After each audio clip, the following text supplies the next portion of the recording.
But for the 20th consecutive year, the river is dry. But there's something these animals don't know.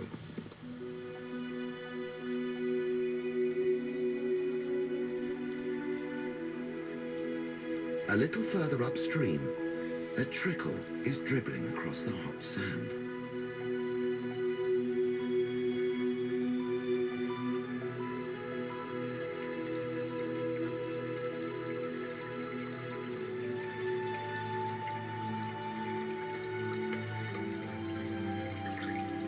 It brings new visitors.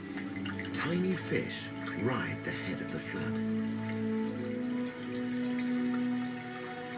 Slowly, the stream gathers momentum. And within hours, water is charging down the upper reaches of the Pateti.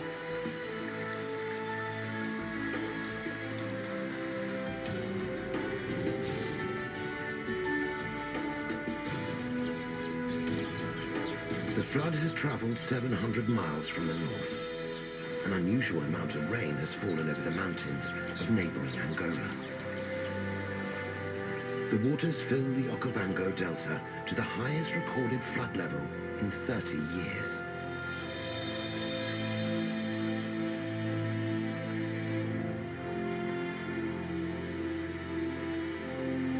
For months, this water has crossed the shallow gradient of the desert, spilling out of the delta and moving steadily south. And as the zebra and elephant arrive back in the dry Pateti, these far-off rains will soon be delivering salvation. For the first time in 20 years, the Pateti starts to flow.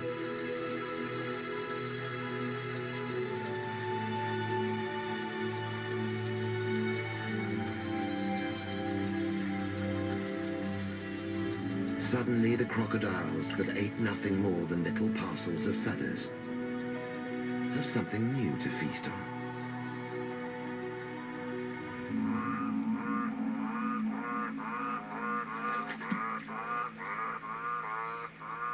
The olive toads that hibernate through the drought wake up.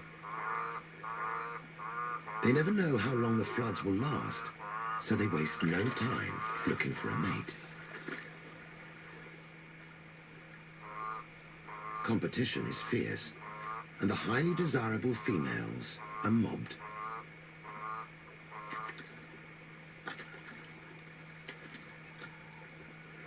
The over-enthusiastic males sometimes drown the female. Individuals that survive the orgy lay as many as 25,000 fertilized eggs in long strings in the calm shallows of the river. The eggs will hatch within 24 hours. Soon the quiet backwaters of the Pateti writhe with newly hatched tadpoles. They stay in the water and feed on algae.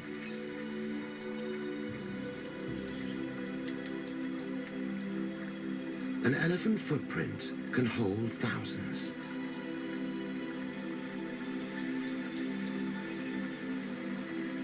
The first froglets are already emerging.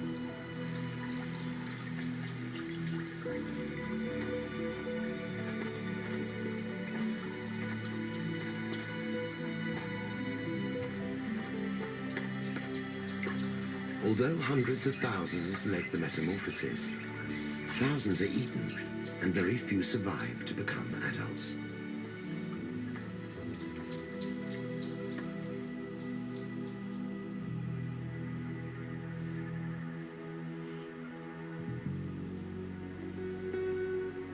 The following day, water reaches the last Pateti pools, filling the hippo's stagnant mud wallow to bursting point.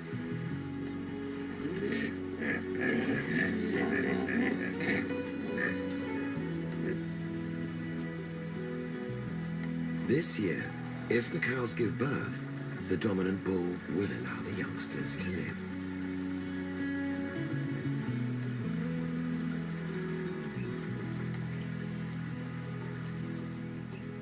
But despite the rush of water, the surrounding landscape is still dry and dusty.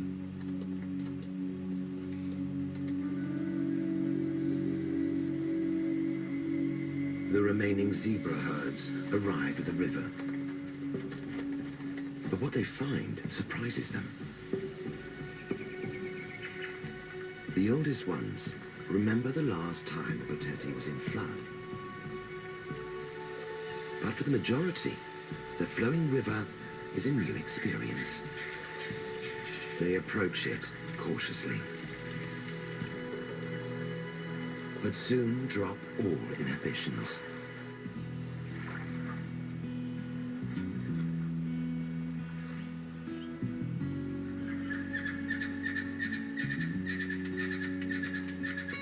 For the first time in its life, the foal can immerse itself in the river.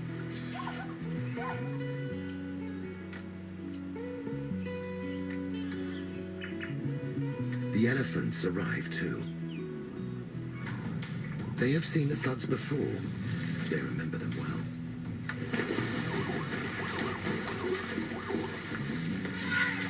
The tussle for water still lives in these creatures' minds. But now there is no real need for confrontation.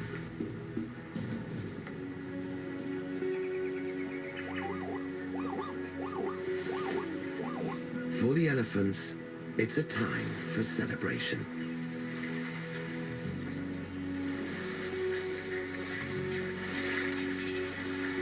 For the first time in decades, they can swim.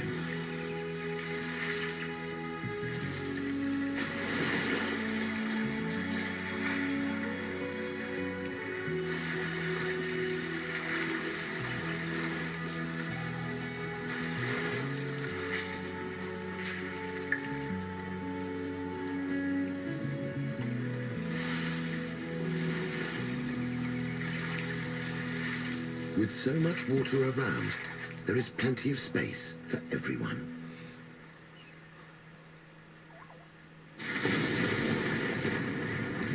And by the end of the winter, rains come to the dusty Boteti.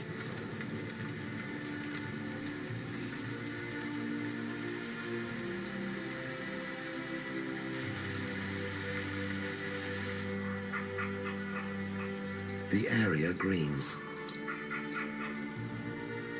And the zebra will now have grazing here too.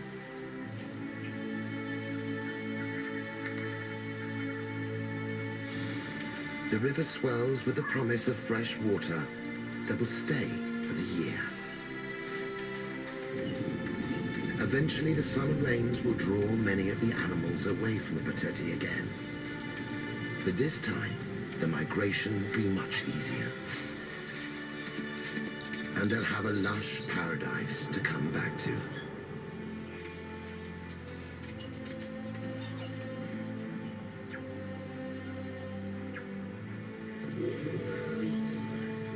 But for now, the tough drought of the past 20 years is already a distant memory. And the Boteti survivors revel in their new surroundings.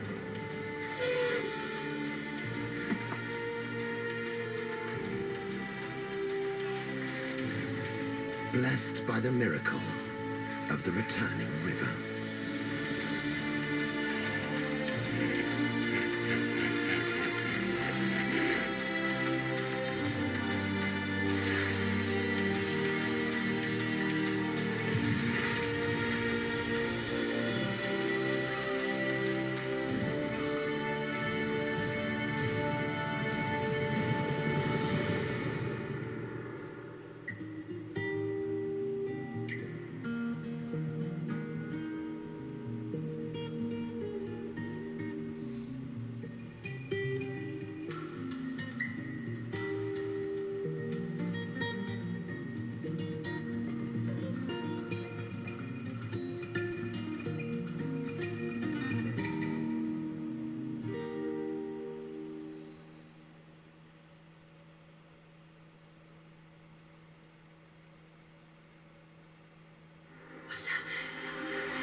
those with a past. Me, Spring Day. Me, that, you. And those without. You're talking about implants. Those aren't your memories. They're somebody else's. Here's to the fearless and the desperate. I'm Rachel. I am a meat popsicle. I was there, I saw it. Here's to the weirdos and the wonderful. Here's to 4 cult sci-fis that'll take you to the outer limits. This is really amazing. What's out there? Things you wouldn't believe. The outspoken, outrageous, outstanding Multiverse. outsiders of sci-fi. Don't be ashamed of who you are. What doesn't kill you makes you stronger.